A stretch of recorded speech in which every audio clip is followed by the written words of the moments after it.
Hello, আসসালামু আলাইকুম। কেমন আছেন সবাই? রাজকুমারী ফ্যাশন বিডি থেকে একটি নতুন ব্লগ নিয়ে হাজির হলাম।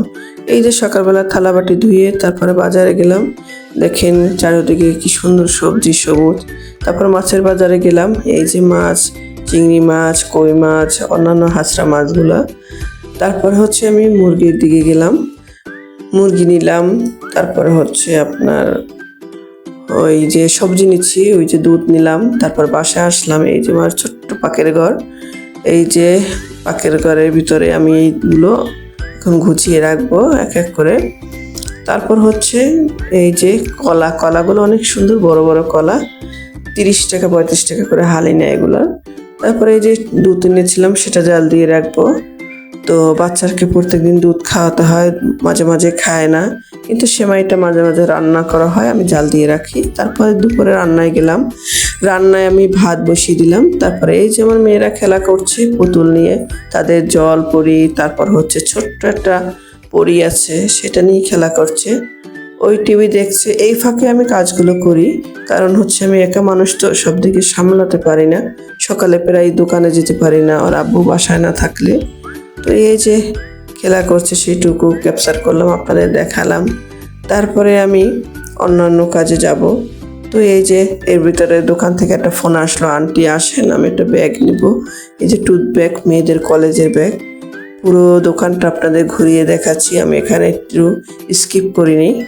এই যে ঘুরিয়ে দেখাচ্ছি। যারা মঠবাড়ির আশেপাশে আছেন তারা অবশ্যই আসবেন আমাদের দোকানে, এসে একটু ঘুরে যাবেন, দেখে যাবেন। নতুন নিয়েছি দোকান, তো সামনে আরও অনেক কিছু প্ল্যান আছে। যাই হোক, আপনারা আসবেন। তো এসে এই যে আবার ডিম বসিয়ে দিলাম সেদ্ধ করার জন্য। আর এই যে আমার মেয়ে ডিম খুঁটে আমাকে সাহায্য করছে, দেখেন কত স্লো কাজ করছে, যে খুঁড়তে পারবে তাই একটু বুঝি নেই। এই তো খুঁটে দিচ্ছে আমাকে ডিমটা। তো এই যে হয়ে যাচ্ছে। তারপর আমি অন্য কাজে যাব। এই যে ভাতটাও হয়ে এসেছে, এখন তরকারি রান্না করব। তার ভিতর ভাবলাম মেয়েদের একটু আপেল কেটে দিই। এই যে আপেল কেটে দিছি। তো ছোট মেয়ে আর মেজো মেয়ে খাচ্ছে। তো দুপুরের টাইমটা সব দিকে মেনটেন করে চলতে হয়। তো এই যে এখন আর রান্নার যাচ্ছি। তো কড়াই বসিয়ে দিয়ে তেল বসিয়ে দিয়ে আমি আজকে শাপলা রান্না করব। আপনারা কে কে শাপলা খান একটু কমেন্ট করে জানাবেন। আমি গ্রাম্য অনেক শাকসবজি আমি পছন্দ করি। তো কোটাকাটির জন্য হয় না, একা মানুষ তো, কাজের লোক নেই। তো এই যে চিংড়ি মাছ দিয়ে দিচ্ছি, দেশি চিংড়ি মাছ। তারপর পেঁয়াজের সাথে একসাথে ভেজে নেব লাল করে। তো এই যে উল্টে পাল্টে ভেজে নিচ্ছি। এই মহিলারা বাজার করলে হয় কি, নিজের মতো করে কেনা যায়। আমাদের যেটা প্রয়োজনীয় সেটা, পুরুষরা তো অত কিছু বোঝে না। বাজারটা তো পুরুষেরই করা উচিত, কিন্তু ওরা তো অনেক কিছু বোঝে না। যাই হোক, এই যে আমি এখন মশলা দিয়ে দিচ্ছি পরিমাণ মতো। শাপলা বেশি মশলা লাগে না, আদা রসুন জিরে এগুলো লাগে না। শুধু হচ্ছে আপনার হলুদ মরিচ, একটু ধনিয়া, একটু লবণ, তেল, ব্যাস। এই যে আমার শাপলা। তো চিংড়ি মাছ দিয়ে রান্না করব, নারকেল দেব না। তো ভালো মতো কষিয়ে শাপলা দিয়ে দেব। আমার শাপলা খেতে অনেক ভালো লাগে, কার কার ভালো লাগে জানি না।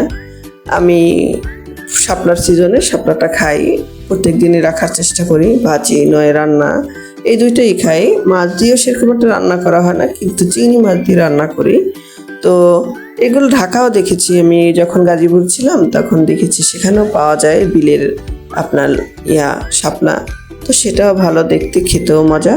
তারপরে এই যে আমি কষিয়ে নিচ্ছি, যে পানিটা বের হয়েছে সেটা আমি একটু টেনেছে। তারপরে হচ্ছে আমি একটু যেটুকু ঝোল রাখবো সেটুকু আবার দিয়ে নিচ্ছি। এটুকু আবার ব্লক উঠলে সেদ্ধ হয়ে যাবে। শাপলা রান্না করতে বেশি সময় লাগে না। এই যে প্রায় ঝোল আর একটু টানবে, তারপরে আমি নামিয়ে নেব। এই চিংড়ি মাছটা দিয়ে রান্না করলে আমার কাছে স্বাদটা বেশি লাগে।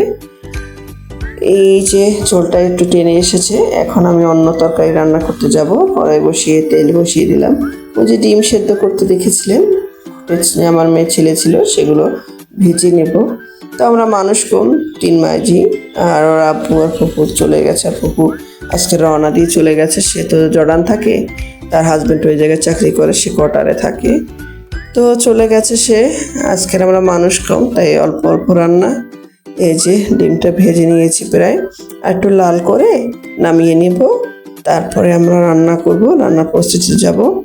এই যে আমার ভাজা হয়ে গেছে, এখন আমি নিচে এক এক করে এই তেলের ভিতরেই আমি পেঁয়াজ দিয়ে নেব, আর যদি একটু তেল লাগে এর ভিতরে দিয়ে দেব। এই যে আমি পেঁয়াজটা নেড়ে নিচ্ছি তেলের সাথে। তো সিম্পল রান্না আর কি, প্রত্যেকদিন আমাদের সিম্পল কাজ করতে হয়। এই যে একটু তেল দিয়ে দিলাম। আমার অত সময় নেই, কারণ বিকেলে আবার দোকানে যেতে হয়, রাত্রে 9টা 10টা আমার আসতে হয়।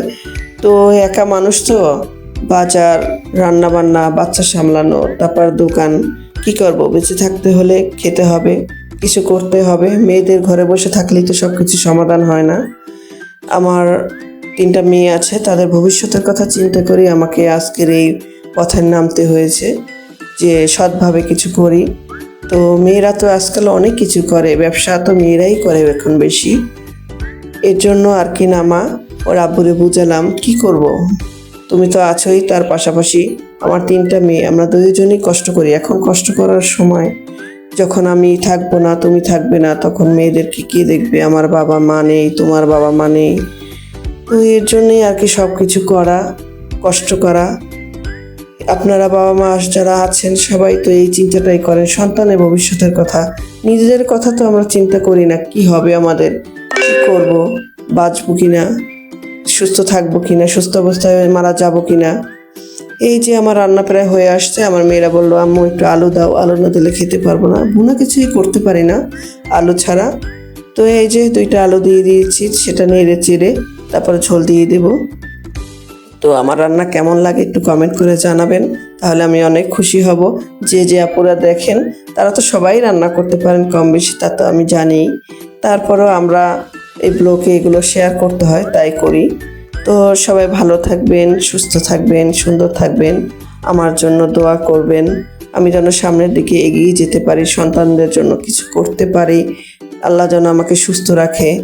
আমিও বেশি একটা সুস্থ না, থাইরয়েডের রোগী, তারপর হচ্ছে আপনার প্লাজমার সমস্যাও আছে, তা নিয়েও আমাকে সব কিছু করতে হয়। আল্লাহ হাফিজ।